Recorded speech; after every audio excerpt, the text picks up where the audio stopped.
హరి ఓం. ఇంతకుముందు వీడియోలో మనం పెద్ద చెరువు వరకు నడిచి వచ్చినటువంటిదంతా చూసాము. ఎవరైనా చూడకుంటే పార్ట్ 1 వీడియో చూడొచ్చు. ఇప్పుడు పెద్ద చెరువులో ప్రాతకాలం బయలుదేరి మేము నడుచుకుంటూ మళ్ళీ మొదలుపెట్టాము. చూడండి, తూర్పున భానుడు ఉదయిస్తూ ఉన్నాడు. చాలా ప్రకృతి ఎంత రమణీయంగా ఉందో చూడండి. ఆ కొండల మాటన సూర్యుడు తొంగి చూస్తున్నట్లుగా ఉంది. మనం చంద్రుడిని కూడా చూడవచ్చును. చూడండి, చాలా ప్రశాంతంగా ఆహ్లాదకరంగా ఉంది ఈ వాతావరణము. ఉదయం కాలం కాబట్టి అందరూ నడుస్తూ వెళ్తూ ఉన్నారు.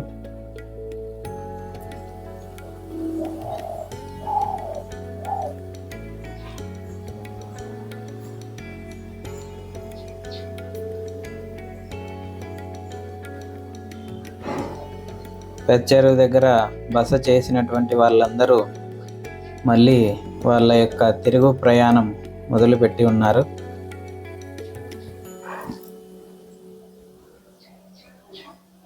అక్కడక్కడ మనం ఇంతకుముందు చెప్పుకున్నట్లే మనకు ఇలా చిన్న చిన్న స్టాల్స్ మాదిరిగా పెట్టుకొని ఉంటారు.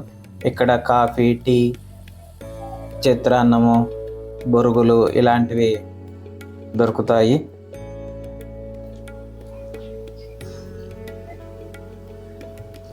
ఇక్కడైతే వాతావరణం అయితే చాలా బాగుండింది.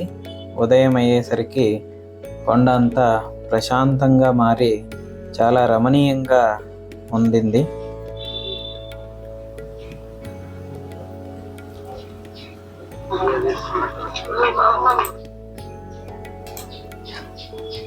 ఈ చెట్ల ఆకులన్నీ రాలిపోయి అన్ని మోడులుగా ఉన్నాయి. మళ్ళీ వర్షం పడితే అన్నీ చిగురించి దట్టంగా అడవి పెరుగుతుంది. ఇదంతా ఉదయమే.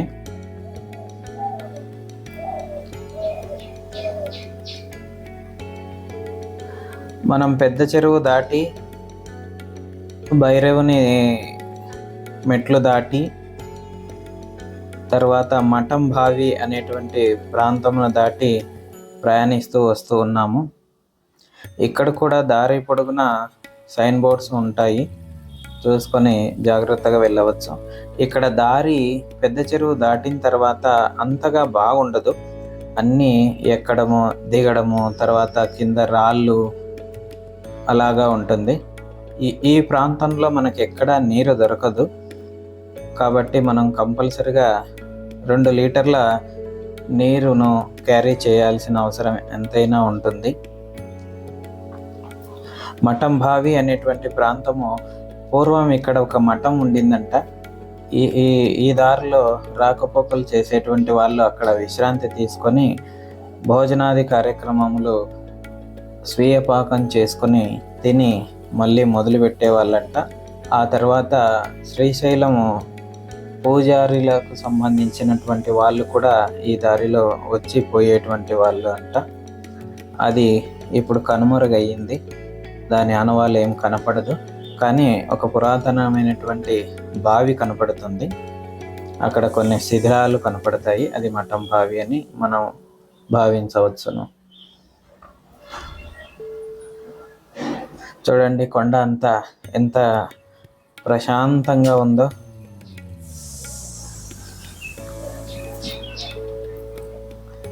ఈ గడ్డి అంతా ఎండిపోయి ఇలా కనపడుతుంది, కానీ పచ్చగా ఉంటే ఇంకా ఎంతో బాగుంటుంది. అక్కడక్కడ మళ్ళీ స్టాల్స్ మొదలయ్యాయి, మనం చూసుకోవచ్చు.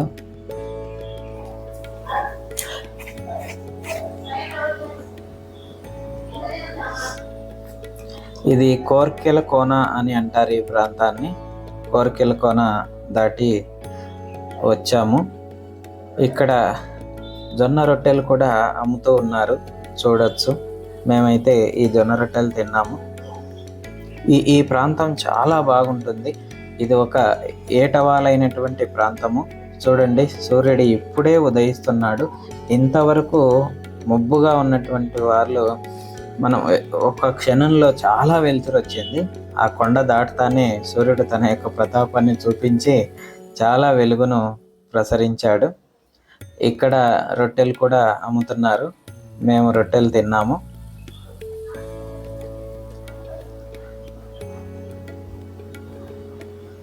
ఇది చాలా బ్యూటిఫుల్ ప్లేస్ అని చెప్పవచ్చు.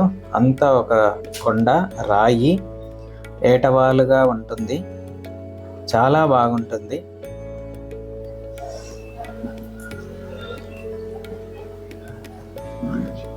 ఇది ఫోటో ప్లేస్ అనొచ్చు.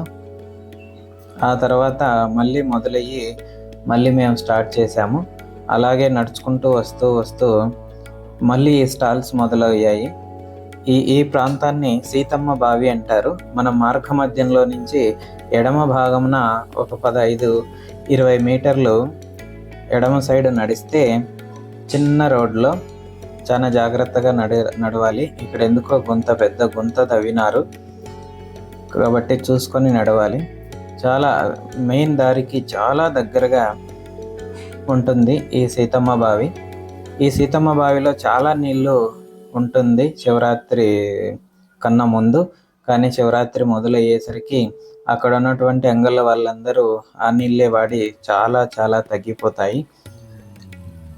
ఇది ఎప్పటి నుంచో త్రేతాయుగం నుంచి సీతమ్మ వారి కాలం నుంచి ఉందని చెప్తారు.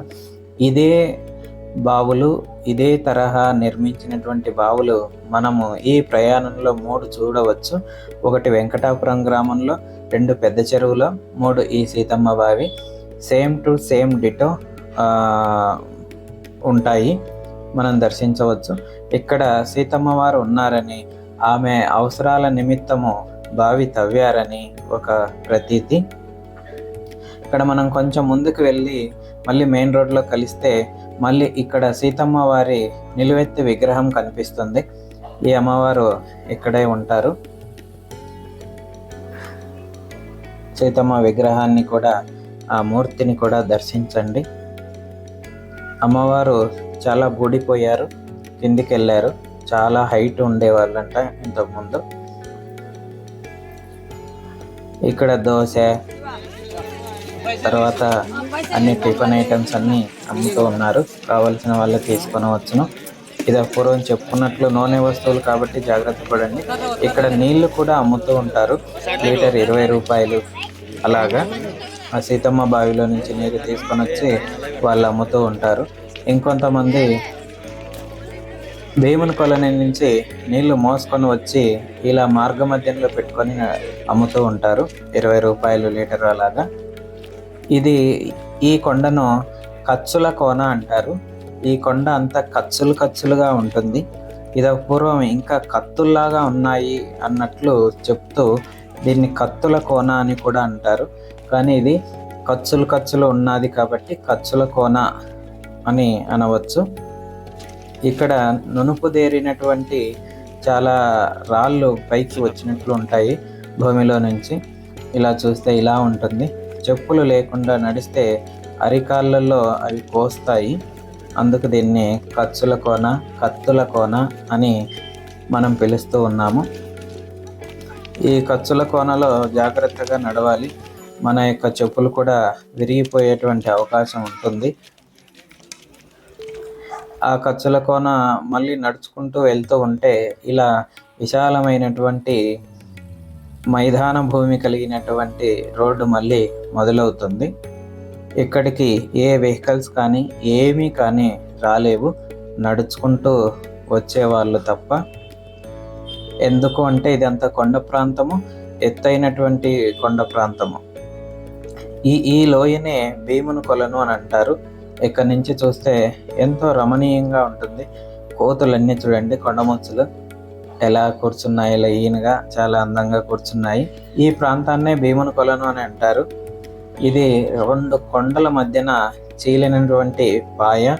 వర్షాకాలంలో అయితే ఈ పాయలో నీరు చాలా సమృద్ధిగా పారుతూ వాటి యొక్క చప్పులతో, ధ్వనులతో, పక్షుల కిలకిల రావాలతో ఇంకా ఎంతో ఇంపుగా, సొంపుగా, రమణీయంగా ఉంటుంది. కానీ ఈ టైం కల్లా నీరు చాలా తగ్గిపోయింది. అంత శోభాయమానంగా కనిపించకపోయినా దాని శోభ తగ్గలేదు, అలాగే ఉంది. ఇక్కడికి వచ్చిన తర్వాత అతి జాగ్రత్తగా మనం నడవాలి. ఎందుకు అనంటే ఇది ఇప్పుడు లోయలోకి దిగుతున్నాము. ఇది ఒక ఆచారంగా పెట్టుకొని చాలామంది ఇక్కడ వాళ్ళ యొక్క పాదరక్షకులు వదిలేసి వెళ్తున్నారు. వదిలేయడం మాట దేవుడు ఎరుగు, కానీ అదంతా ఆ కొండలో ఈ ప్లాస్టిక్తో భూయిష్టం అయిపోతుంది. కాబట్టి కొంచెం ఆలోచించి వదలాలా లేదా అని నిర్ణయించుకోండి. అనవసరంగా ఇక్కడికి ఒకవేళ పాదరక్షలు వద్దనుకుంటే మొదట్లోనే వేసుకొని రాకండి, అది చాలా ఉత్తమము. వీడి దగ్గరకు వచ్చి ఆ కొండలు వదిలిపెట్టి ప్రకృతిని భంగం చేయడం అంత మంచిది కాదు. కాబట్టి ఎవరు వాళ్ళు ఆలోచించుకోండి.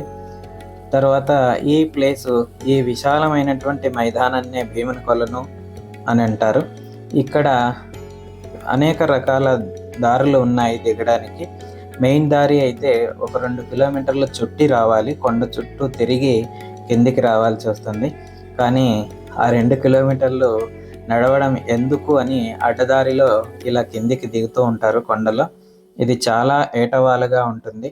కొండలు పట్టుకొని, రాళ్ళు పట్టుకొని, ఇలా చెట్లను పట్టుకొని దిగుతూ ఉంటారు. ఇది కొంచెం ప్రమాదకరమైనటువంటిదే, కాబట్టి కొంచెం ఆలోచించుకొని దిగాల్సి ఉంటుంది. జాగ్రత్తగా చూసి అడుగు వేయాల్సింది ఉంటుంది.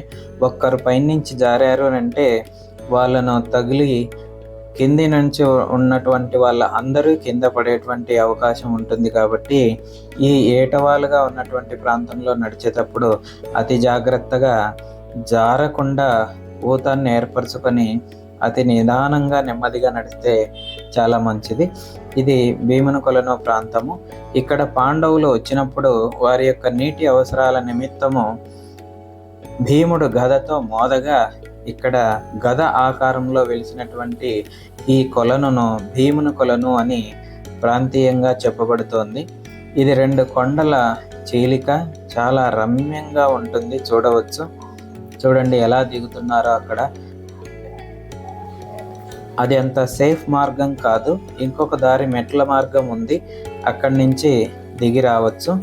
వచ్చిన తర్వాత ఈ బ్యూటిఫుల్ ప్లేస్లో కొంచెం సేద తీరి ప్రశాంతంగా కూర్చొని ధ్యానం చేసుకుంటే చాలా బాగుంటుంది, ప్రశాంతంగా ఉంటుంది ఈ ప్లేస్లో. ఇక్కడే కూడా మనకి తినుబండారాలు దొరుకుతాయి, అమ్ముతారు, కొనుక్కొని తినాలి. కానీ కొంతమంది స్వచ్ఛందంగా వాళ్ళు భోజన సదుపాయం కూడా సమకూర్చబడుతోంది.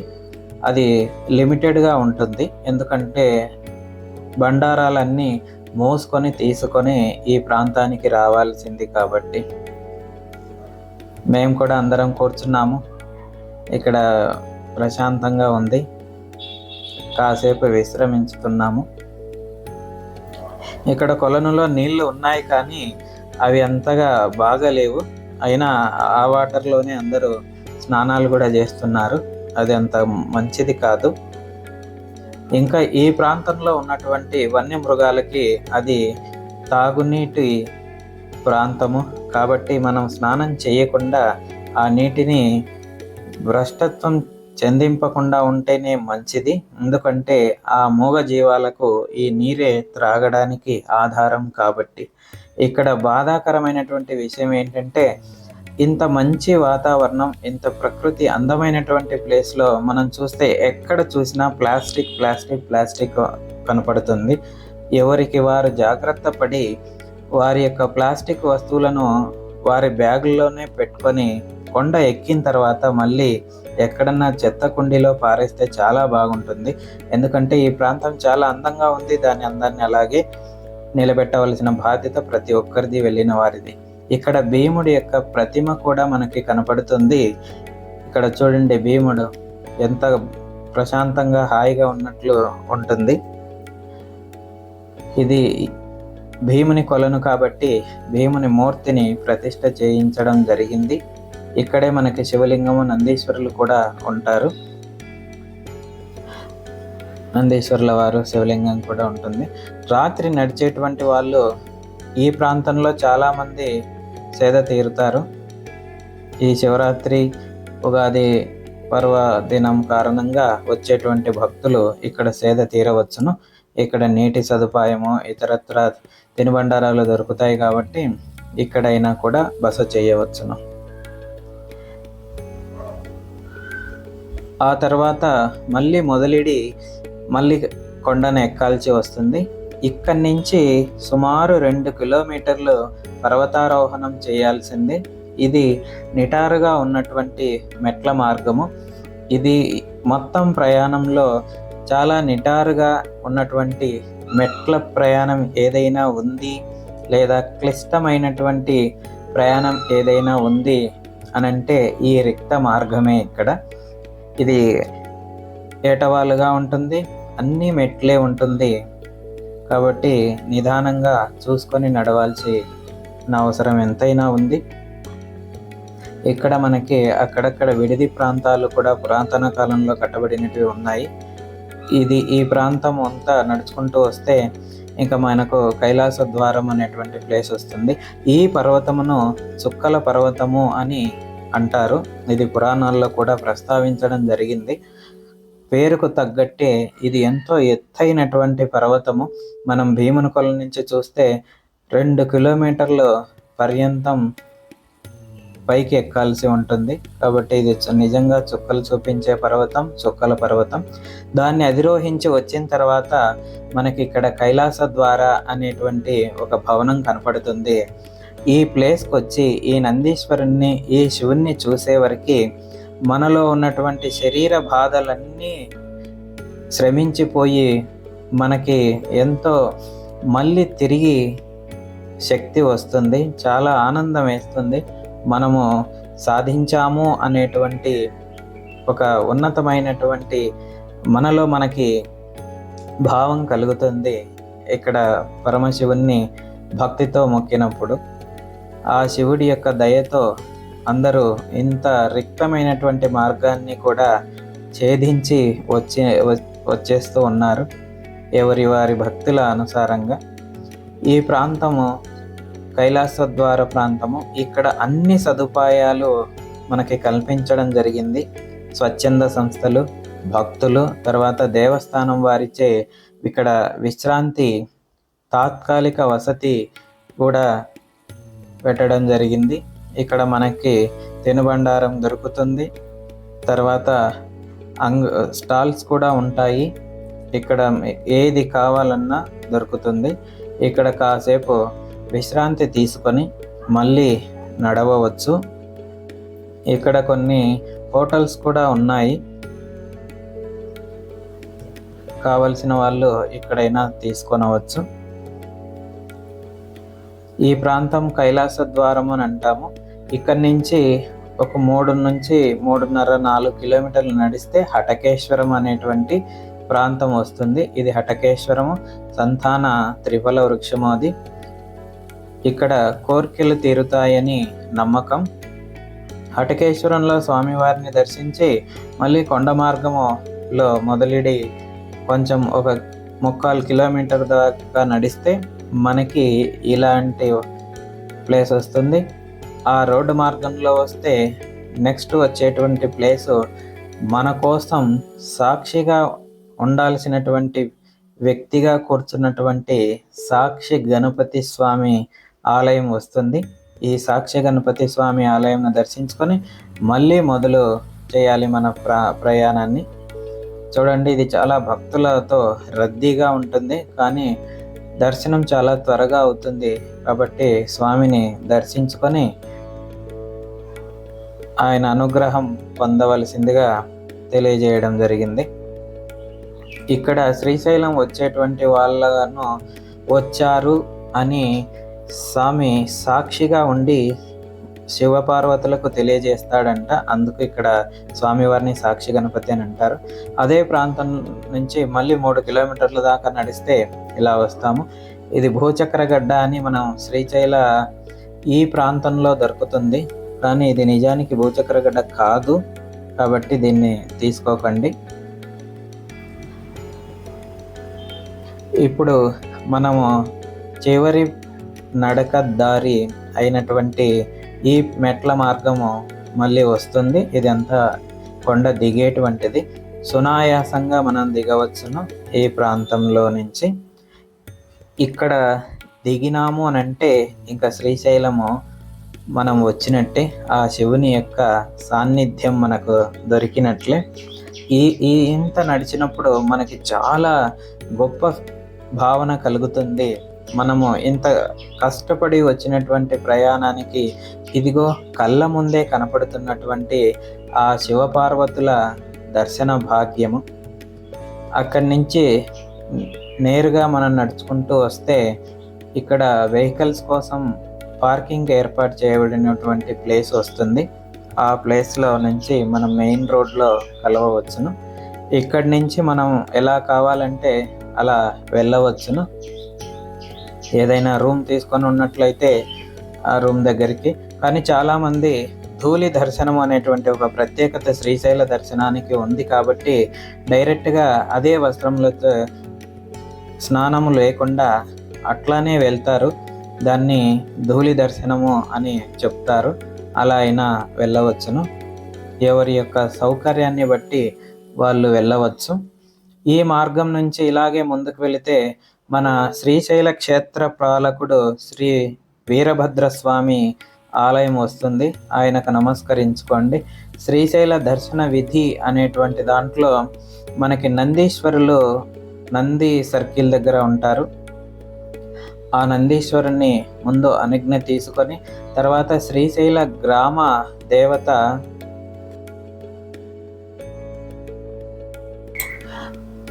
అంకాలమ్మ తల్లిని కూడా దర్శించి గ్రామంలోనికి రావడానికి అనుమతిని అమ్మవారిని కోరుకొని ఏదైనా తప్పులు చేసి ఉంటే క్షమించమని వేడి తర్వాత మనము ఇక శ్రీశైల వాసుని యొక్క సన్నిధికి చేరుకొనవచ్చును.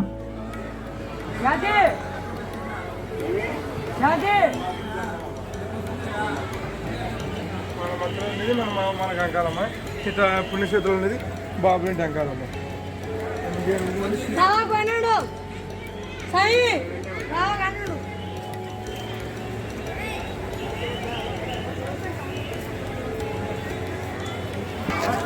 నా మాట వినకుండా ఎక్కడెక్కడో తిరిగి మద్రాసు, గుజరాత్, హైదరాబాద్, హైదరాబాద్ మొత్తం తిరిగి వచ్చారు.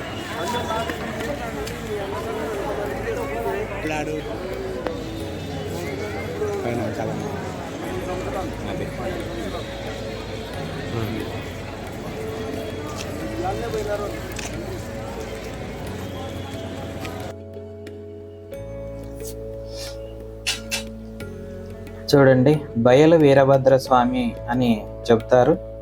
స్వామి ఇక్కడ క్షేత్ర పాలకుడు. అంటే ఈ క్షేత్రం యొక్క పరిపాలన అంతా ఈ వీరభద్ర స్వామి చేస్తూ ఉంటారు. ఇక్కడ బయలు వీరభద్ర స్వామి అని ఎందుకంటారంటే ఇక్కడ ఒక గుడి నిర్మాణము కప్పు అటువంటిది ఏమీ ఉండదు. బయలులో ఉంటారు కాబట్టి బయలు వీరభద్ర స్వామి అని అంటారు. ఇది మేము రూమ్ తీసుకున్నటువంటి ప్లేసు. శివరాత్రి సందర్భంగా ఇక్కడ ఏర్పాటు చేయబడినటువంటి సాంస్కృతిక కార్యక్రమాలకు చాలామంది వెళ్తూ ఉన్నారు, చూడవచ్చును. అలాగే భక్తుల రద్దీ చాలానే ఉండింది. శివరాత్రి ఇంకా మొదలులో ఉండింది కాబట్టి. చూడండి, ఎట్టకేలకు మనము ఎంతో ప్రయాసపడి శివుని మీద భక్తితో, విశ్వాసము, ప్రేమ, నమ్మకము, ఆర్తితో శ్రీశైలం వచ్చి స్వామిని దర్శించుకొని ఈ ప్రాంతంలో కాసేపు మనం చూస్తే ఎంతో ప్రశాంతత కలుగుతుంది. చాలా ఆనందం వేస్తుంది. ఏదో సాధించిన భావన కలుగుతుంటుంది. ఇది ఎంత శ్రీశైలము ముస్తాబయింది శివరాత్రికి. చాలా విద్యుత్ దీప కాంతులతో విరజిల్లుతూ ఎంతో సర్వాంగ సుందరంగా తీర్చిదిద్దబడినటువంటి శ్రీశైలము. ఎన్నో సాంస్కృతిక కార్యక్రమములు, భజనలు, తర్వాత ఇంకా చాలా ప్రత్యేకతలు కలిగినటువంటి కార్యక్రమములను కూడా చేయడం జరుగుతూ ఉంది. వాటిని చూడవచ్చును. ఇది శ్రీశైల ప్రధాన ద్వార ముందరి ప్రాంతము. ఇది పూర్వం ఇక్కడి నుంచే దర్శనానికి వెళ్ళేవారు, కానీ ఇప్పుడు ఈ మార్గంను వాడట్లేదు.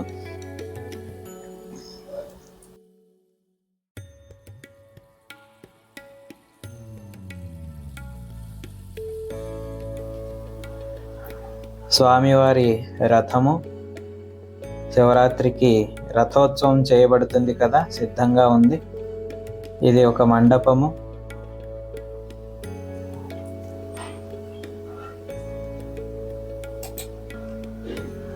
ఇలా స్వామిని దర్శించుకొని తమ కోరికలను చెప్పుకొని స్వామివారి ద్వారా మన యొక్క కోరికలు సఫలీకృతం చేయించుకొని అందరూ ఆనందంగా, సంతోషంగా, భక్తి పారవశ్యంతో ఉండాలని ఆశిస్తూ ఈ వీడియోను ఎండ్ చేస్తున్నాము. సర్వే జన సుఖినో భవంతు.